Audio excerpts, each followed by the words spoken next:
Hello everyone, আমি সঙ্গীতা। সরস্বতী পুজোর শুভেচ্ছা জানাই সবাইকে। আর এই যে আগের দিন রাতেই কিন্তু একটু আলপনা দিয়েছিলাম, কেন অনেক সকালে আমাদের ব্রাহ্মণ পুজো করতে আসবে বলে, তাই একটু আগেই এটা দিয়ে রেখেছি। আর এই যে দেখুন, পরের দিন সকালে আমি স্নান করে উঠে পড়েছি। এতই ভোরবেলা আমাদের পুজো, যার জন্য কিন্তু আমার আর শাড়ি পরা হয়নি।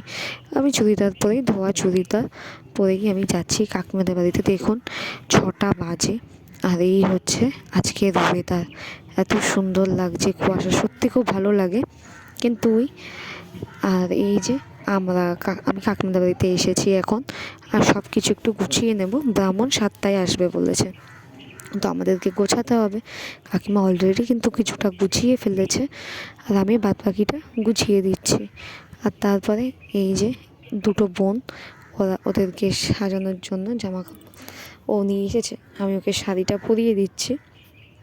আর একজনের হয়ে গেছে, আমি বললাম তুই ঘর থেকে যা, টিপ লিপস্টিক পরে আয়। আর আমি এই যে বড় বোনকে পরিয়ে দিচ্ছি। আপনারা সরস্বতী পুজোয় কিন্তু কেমন এনজয় করলেন জানাতে ভুলবেন না। দেখুন ও লজ্জা পাচ্ছে। আর এই হচ্ছে আমাদের মা প্রতিমা। যারা বলে না মেয়েদের মধ্যে নাকি বুদ্ধি নেই, বিদ্যা নেই, মেয়েরা নাকি কিছুই পারে না, তাই নাকি?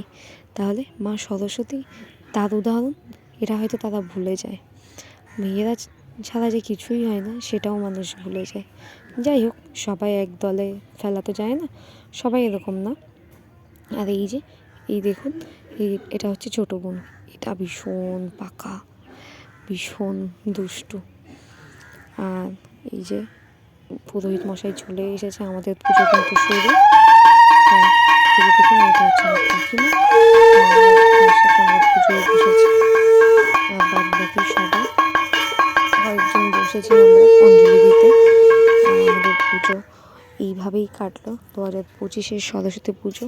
আর এইবারে ফার্স্ট এমন সরস্বতী পুজো গেল যে আমি শাড়ি পরিনি। ঠিক আছে, বাট একবার ভাবছিলাম যে শাড়িটা পরবো, আর হয়ে ওঠেনি।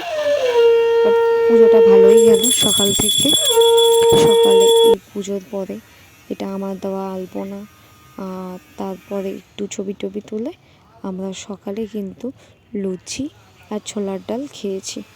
আর তারপরে ছিল হচ্ছে দধিকর্মা, যেহেতু পুজোর টাইমটা ছেড়ে যাবে, তারপরে ব্রাহ্মণ এসে আমাদের দধিকর্মা করে দিয়ে গেছে।